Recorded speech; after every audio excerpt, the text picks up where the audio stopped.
Olá pessoal, sejam muito bem-vindos a mais essa videoaula de Biologia. Essa é a parte 2 da aula de Fitogeografia do Brasil, da nossa playlist de Ecologia aqui do canal, tá bom? Então na aula passada, eu vou colocar um cardzinho aqui em cima se você não viu, falamos sobre a Amazônia, sobre a Mata Atlântica e a Mata das Araucárias. E agora nós vamos dar continuidade aos biomas brasileiros ou as formações fitogeográficas do Brasil, falando sobre a caatinga. A caatinga, o significado da caatinga é mata branca, porque ela tem um aspecto esbranquiçado pela ausência das folhas e pelo solo descoberto de vegetação. Ela está predominante na região Nordeste e ocupa cerca de 10% do território nacional. Então, depois de Amazônia, de Cerrado, a Caatinga é um dos maiores biomas do Brasil. A temperatura é elevada, em cerca de 27 graus, tá? Só que o que marca a região são as secas prolongadas e chuvas irregulares, que dão as características que as plantas dessa região possuem, as chamadas características xerofíticas ou xeromórficas, que são aquelas adaptações para evitar ou diminuir a perda d'água por desidratação. O solo da Caatinga, por incrível que pareça, é muito rico, porém, devido à falta d'água, produz pouco. Se a Caatinga tivesse um investimento governamental com muito dinheiro ali, resolveria esse problema e nós teríamos um oásis ali na Caatinga, como nós temos, por exemplo, lá no mundo árabe, naquelas regiões onde o deserto é muito mais intenso, a região deserta é muito mais intensa que na Caatinga, tá? E você tem aquelas exuberâncias de Dubai, Abu Dhabi, do Catar, você tem devido à grana, né? Aqui na Caatinga, se você tiver irrigação, a produção é farta. Em relação às chuvas, nós temos uma precipitação em torno de 500 a 700 milímetros ano. E geralmente esses 500 a 700 milímetros eles chovem de um único período. Passa o ano inteiro sem chover e quando chove é muita chuva concentrada. Tá? Isso pode até provocar problemas com alagamentos, destruição. Né? Passa o ano inteiro sem chover e quando chove é muita chuva. Para a gente ter uma ideia, na aula passada nós falamos que a Amazônia tem em torno de 2.500 milímetros anuais, a Mata Atlântica em torno de 2.200, a Mata de Araucárias em torno de 1.500 milímetros, mais ou menos, e a Caatinga em torno de 500 anuais. Tá? Se o solo for irrigado, torna-se altamente produtivo. Existem indústrias, né, existem indústrias de produção de vinhos lá, vinícolas que se frutificaram muito devido à irrigação do solo da Caatinga. Os principais animais que nós encontramos ali, cobras, né, cascavel, jiboia, o gavião carcará, a gralha, a cutia, o gambá e o veado catingueiro. De modo geral, são animais adaptados à vida com pouca quantidade de água, né? São animais pouco exigentes nesse caso. Então temos aqui a gralha, o carcará, o veado catingueiro, a cascavel, que são animais de grande importância da caatinga. Quando eu falo sobre plantas de caatinga, eu tenho que lembrar que elas são chamadas de xerófitas ou xeromórficas, que elas têm algumas características que armazenam água no seu corpo.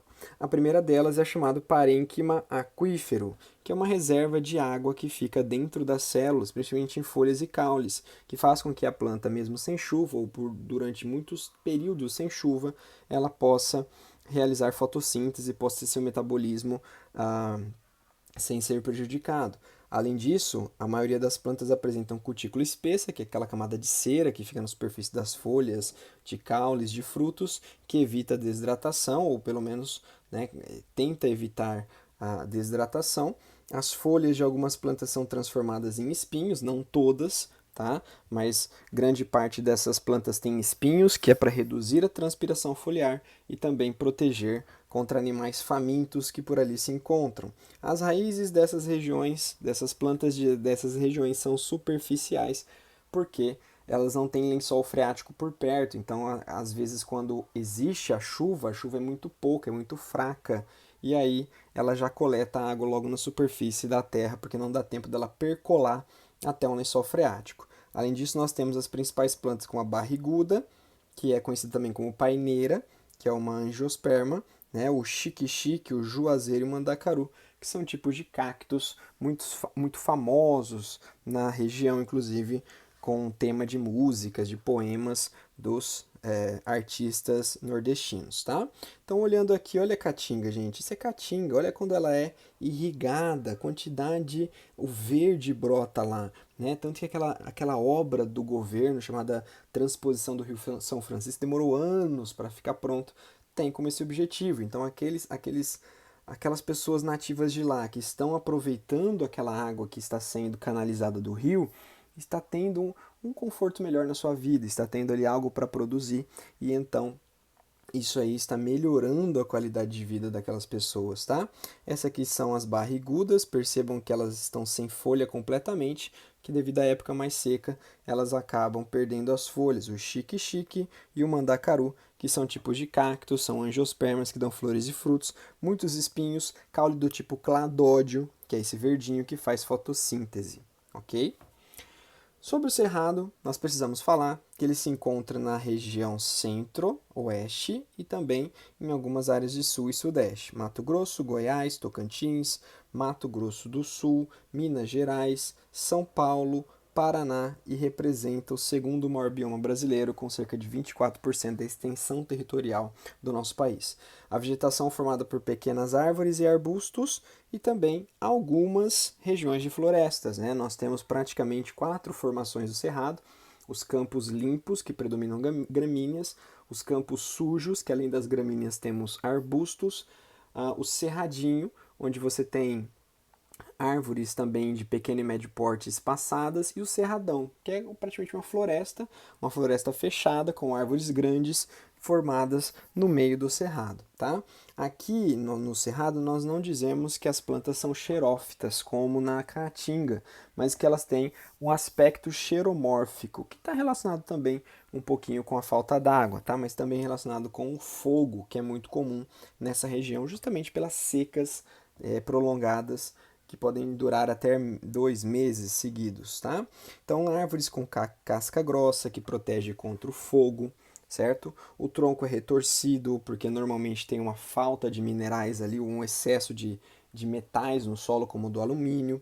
Raízes profundas para buscar os lençóis freáticos. As folhas e as gemas são pilosas. Esses pelos tricomas servem de proteção contra o vento, que também é um agente dessecante, assim como a temperatura elevada e a baixa umidade do ar, tá? Então essas folhas pilosas são importantes para isso. Diversas adaptações contra o fogo, principalmente, muitas vezes muito mais do que a falta de chuva, tá?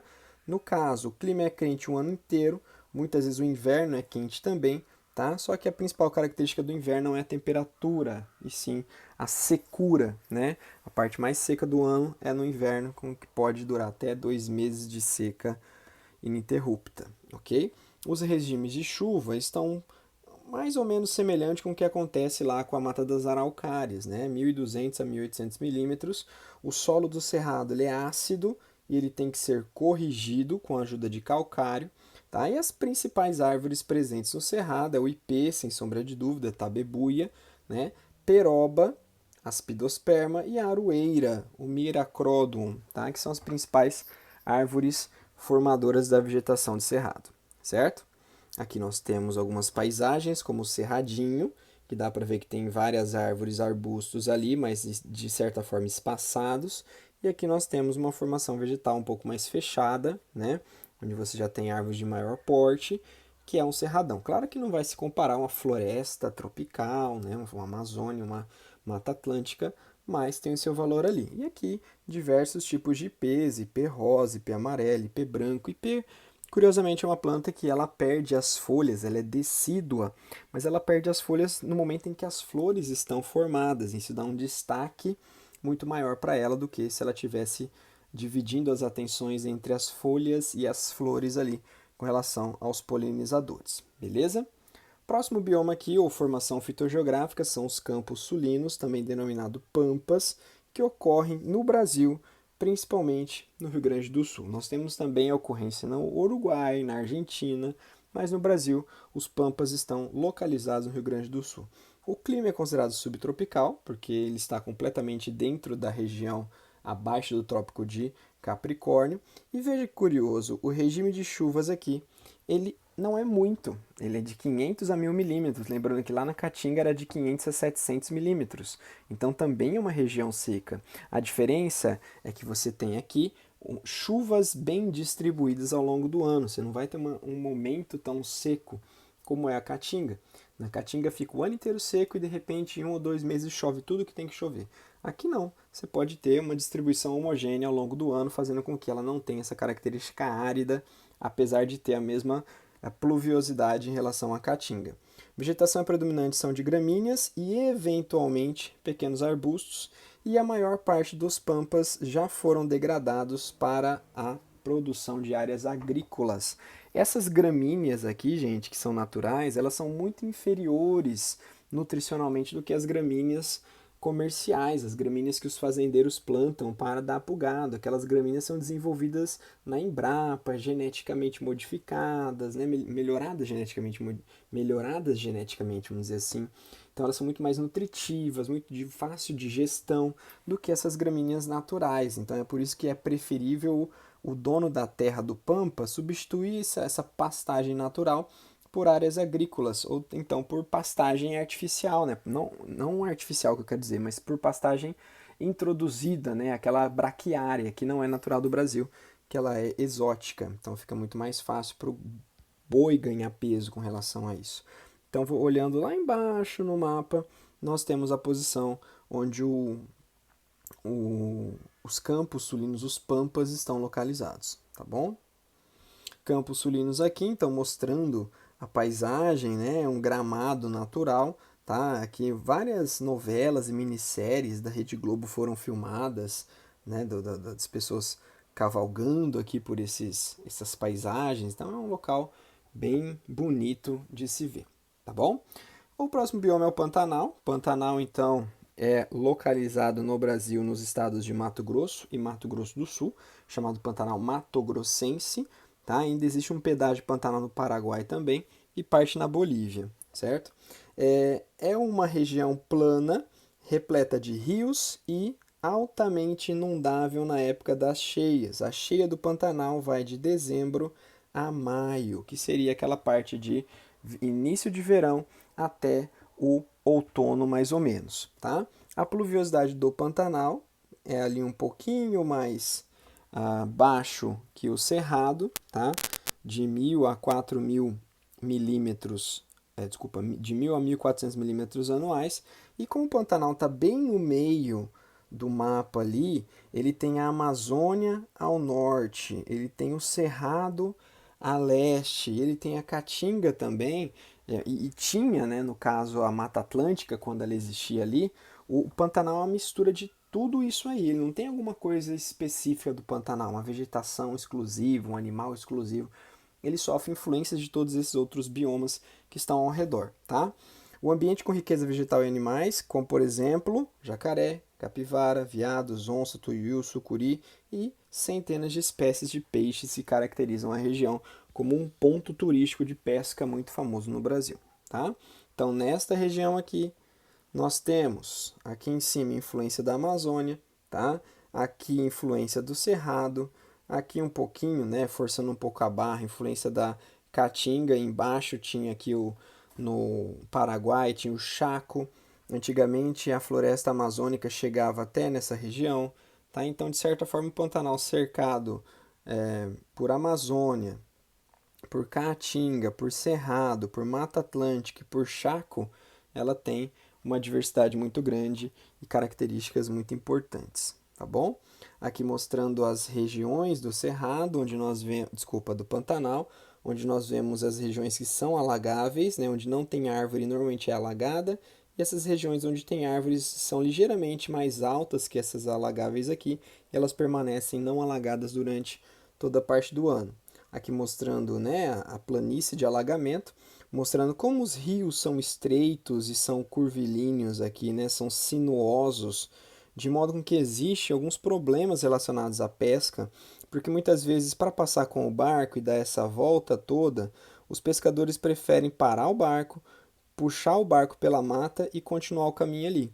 Só que o ato de você passar nesse pequeno istmo, né, nessa região muito pequena de terra, isso pode provocar desgastes com o passar do tempo, com o arrasto do barco, as pessoas passando. Isso pode fazer com que a água atravesse essa curva. Isso pode secar toda essa água do rio. Então é muito importante que essas formas de cortar caminho não sejam uma regra no Pantanal, tá bom?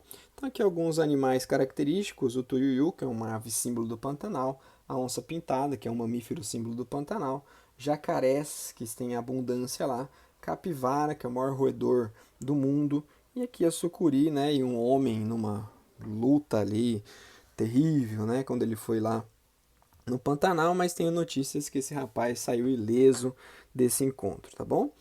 E os manguezais são as formações que ocorrem em quase toda a costa do Brasil, tá? Localizado próximo a estuários, são regiões de deságue de água, de rios de água doce no oceano, tá?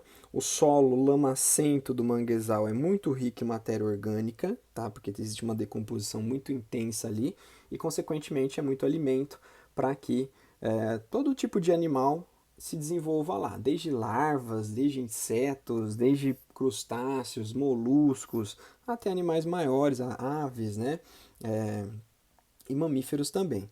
As plantas que estão ali no manguezal, elas têm algumas adaptações para áreas alagadas, excesso de sal. Então elas têm raiz de escora, que é aquela raiz que protege ou que aumenta a base da planta, principalmente quando você tem um solo alagadiço, um solo instável. Raízes respiratórias são usadas para regiões onde você tem o solo alagado.